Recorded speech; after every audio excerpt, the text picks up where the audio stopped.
الله وبركاته. اليوم غادي نشوفوا التتمه ديال الجداء المتجهي.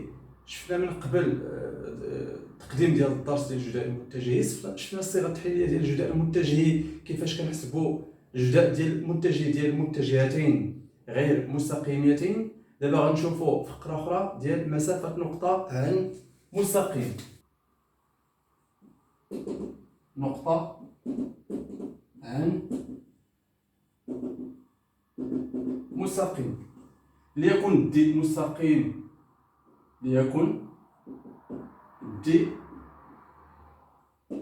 مستقيم مار من واحد النقطة أ وموجه بالمتجهة U ذات الإحداثيات أ ب سي. مثلا شفنا من قبل التمثيل البارامتري ديال المستقيم، كيكون عندنا مستقيم هذا مار من واحد النقطة وموجه بواحد المتجهة، مار من نقطة أ وموجه بواحد المتجهة U.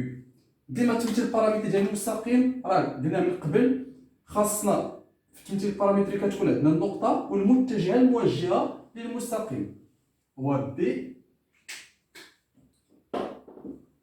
نقطة خارج المستقيم دي. عندنا المستقيم دي والنقطة بي خارج المستقيم، نقطة ما كتنتميش للمستقيم. مسافة النقطة بي عن المستقيم دي نرمز لها بي. باش كنرمزو ليها؟ كنرمزو ليها بنفس الرمز ديال مسافة نقطة عن المستوى. مسافة نقطة عن المستقيم نفس الرمز، لا ديستونس دو بي ا اون droite دي. مسافة نقطة بي عن المستقيم دي اش كتساوي؟ باش ما يتخلطوش لينا تاني مسافة نقطة عن المستوى مع مسافة نقطة عن المستقيم، نتذكروا بعدا مسافة نقطة عن المستوى. مسافة نقطة عن المستوى اشنو كنا قلنا؟ القيمة المطلقة على الجذر. كناخدو النقطة أ كنعوضوها في المستوى ونحطوها هنا، وهنا الجذر ديال المنظمية ديال المستوى. هنا في الجداء أولا في الجداء المتجهي مسافة نقطة عن المستقيم كنستعملو الجداء المتجهي. اشنو كنحسبو؟ المنظم ديال خصنا بعدا نحسبو واحد المتجهة. المتجهة هي بي ا.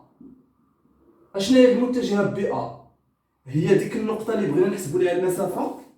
عندنا مستقيم دي مار من نقطة ا وموجه بالمتجهة U. بغينا نحسبو المسافة ديال بي. ماشي ديما كتكون بي، مرة كتكون اوميغا، مرة كتكون ا، مرة كتكون اي نقطة أخرى. اشنو أول حاجة كنحسبوها؟ هي المتجهة هادي، سواء بي ا أو لا ا بي. كاين اللي غيخدمها ببي ا، كاين اللي غيخدمها بأ بي، راه بحال بحال. كنحسبو الجداء المتجهة الأولى بي ا من النقطة اللي بغينا نحسبو ليها المسافة للنقطة اللي كيمر منها المستقيم، وكنحسبو ليها الجداء المتجهي مع المتجهة الموجهة U على المنظم ديال المتجهة الموجهة. هذه هي العلاقة ديال مسافة نقطة عن المستقيم. المنظم ديما كنحسبوه بالجذر ديالاش؟ كنحسبو بعدا أول حاجة هي المتجهة من النقطة اللي بغينا نحسبو ليها المسافة النقطة اللي كيمر منها المستقيم، وكنحسبوا ليها الجداء المتجهي مع المتجهة الموجهة على المتجهة المنظم ديال المتجهة الموجهة. غير ما خصناش ننساو باللي ماشي ديما كيقول لك حسب ليا المسافة.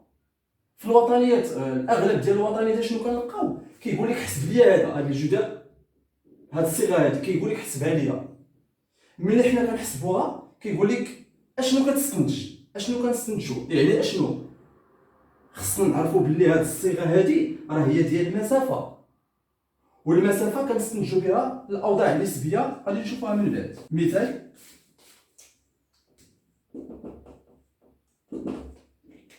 ليكن دي المستقيم المار من النقطه ديال الإحداثيات 1 4 2 وموجه بالمتجهة U ديال الإحداثيات 2 1 1. لنحسب مسافة ولا و أوميغا ديال الإحداثيات 1 1 ناقص 1 نقطة من الفضاء بطبيعة الحال خارج المستقيم. اشنو مطلوب هنا؟ لنحسب مسافة النقطة أوميغا عن المستقيم دي. اشنو قلنا باش نحسبوا مسافة النقطة أوميغا عن المستقيم دي؟ كنحسبوها المتجهة. شكون هي المتجهة؟ من النقطة اللي بغينا نحسبوا لها المسافة للنقطة اللي كيمر منها المستقيم. شنو هي النقطة اللي بغينا نحسبوا لها المسافة هنا؟ هي أوميغا. وشكون هي النقطة اللي كيمر منها المستقيم؟ هي يعني غنحسبوا المتجهة أوميغا نحسبوا بعدا المتجهة أوميغا هي الأولى لدينا. المتجهة أوميغا شنو هما الإحداثيات ديال المتجهة أوميغا أوميغا ناقص أوميغا الإحداثيات ديالها 1 1 ناقص 1 يعني 1 ناقص 1 هي 0. 1 ناقص 4 هي ناقص 3.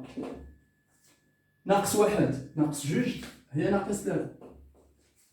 من بعد نحسبوا أوميغا متجه U كيساوي هدف إي ناقص جي زائد إلا عقلتو الصيغة التحليلية ديال الجداء المتجه كتساوي شنو كنحطو هنا؟ نحطو بعدا على شكل عمودي نحطو المتجهة أوميغا صفر ناقص 3 ناقص 3 وغنحطو U جوج 1 1 جوج 1 1.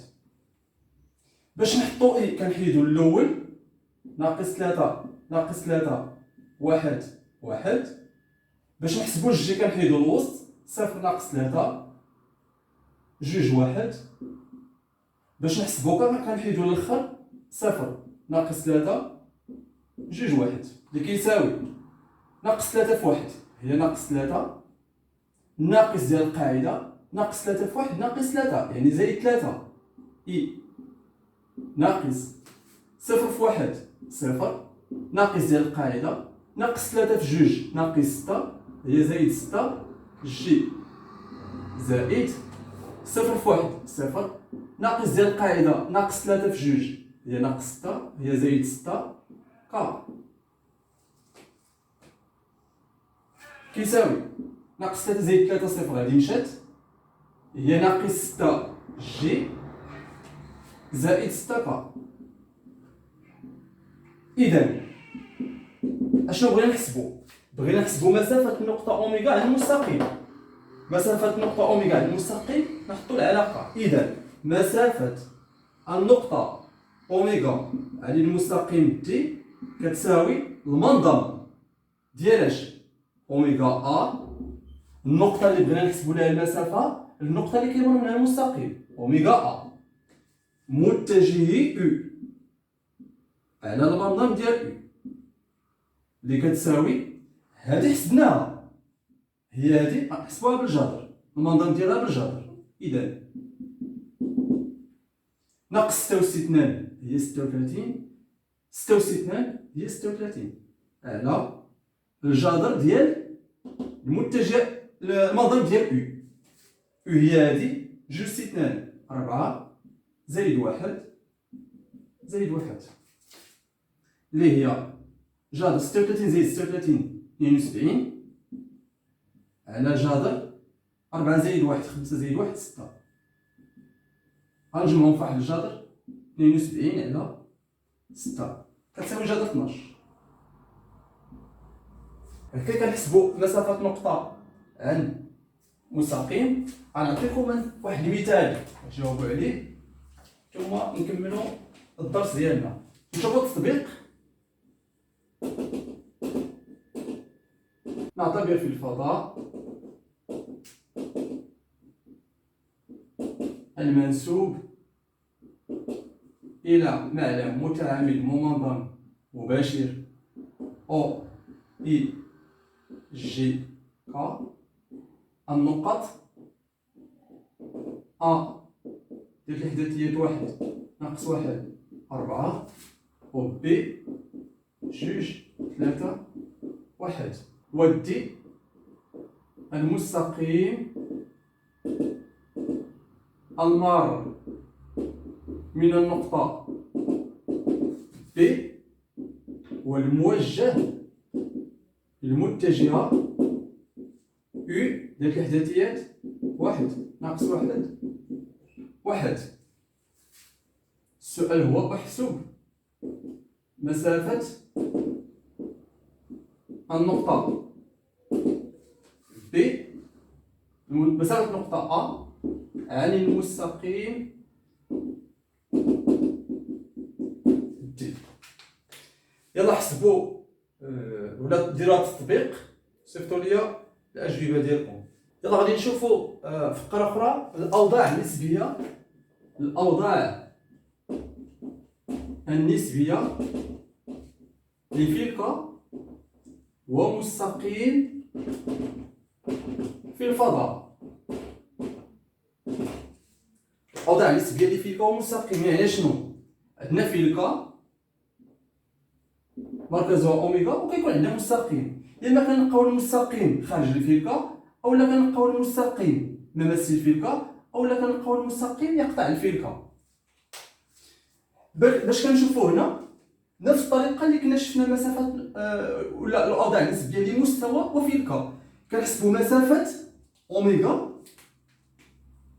اوميغا عن المستقيم وكنقارنوها مع الشعاع. ديما الا كانت كتساوي الشعاع ممس، الا كانت المسافه اكبر من الشعاع خارج الفلك، ولا كانت المسافه صغر من الشعاع المستقيم يقطع الفلك. هادو هما الاوضاع النسبيه.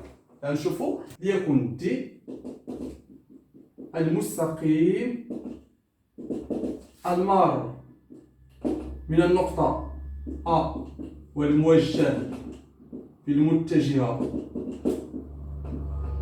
U و S فلك مركزها أوميغا وشعاعها R. نشوفوا الحالة الأولى.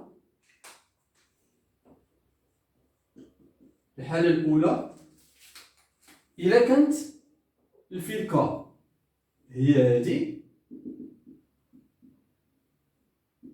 مركزها أوميغا والمستقيم هو هذا المستقيم دي المار من أ والموجه بالمتجهة. باش غادي نعرفوا الأوضاع النسبية قلنا غادي نحسبوا على المسافة، نحسبوا المسافة من أوميغا للمستقيم وغنقارنوها مع الشعاع ديال الفلكة. هذا الشعاع ديال الفلكة وهذه دي أوميغا عن المستقيم دي.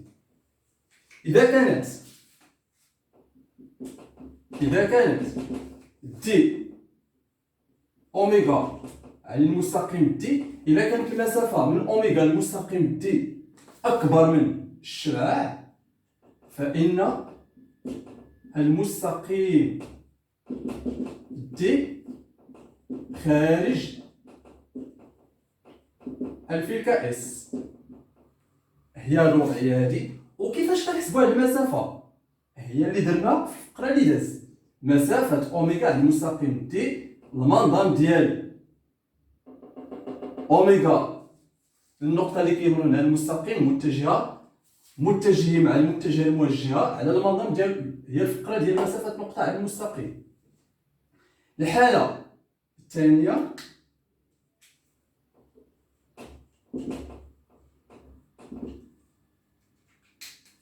إذا كانت الحالة الثانية هي هذه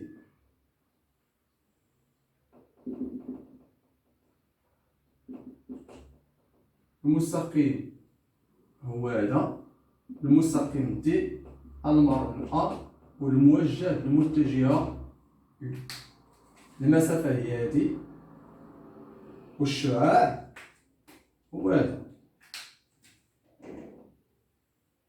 هذا ار وهذه دي.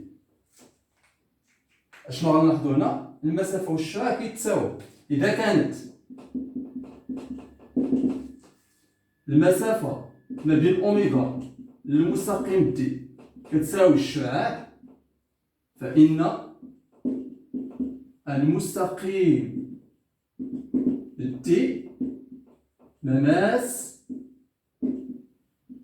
للفلكة اس، والتماس كيكون في نقطة وحيدة. وكيفاش كنلقاو ديك النقطة؟ نقولها لكم في الاخر ديال الفقرة. حالة 3 الوضعية هي هادي. عندنا الفلكة مركزها اوميغا والمستقيم هو هذا المار من نقطة أ والموجه بالمتجهة U. هاد الوضعية المسافة هي هادي اللي بالأحمر، هادي هي المسافة دي، والشعاع هو هذا. غادي نلاحظوا هنا بلي الشعاع هو اللي كبير، يعني إذا كانت دي أوميغا يعني المستقيم دي أصغر من الشعاع، فإن المستقيم دي يقطع الفلكة اس في نقطتين. مزيان. هاد الوضعية هادي وهادي كيفاش كنلقاو نقطة التماس وكيفاش كنلقاو هنا نقطتي التقاطع؟ الوضعية سهلة. شنو كنديرو باش نحددو هاد نقطتي التقاطع اولا نقطة التماس؟ كنحطو تمثيل بارامتري لتحديد، هذه ملاحظة لتحديد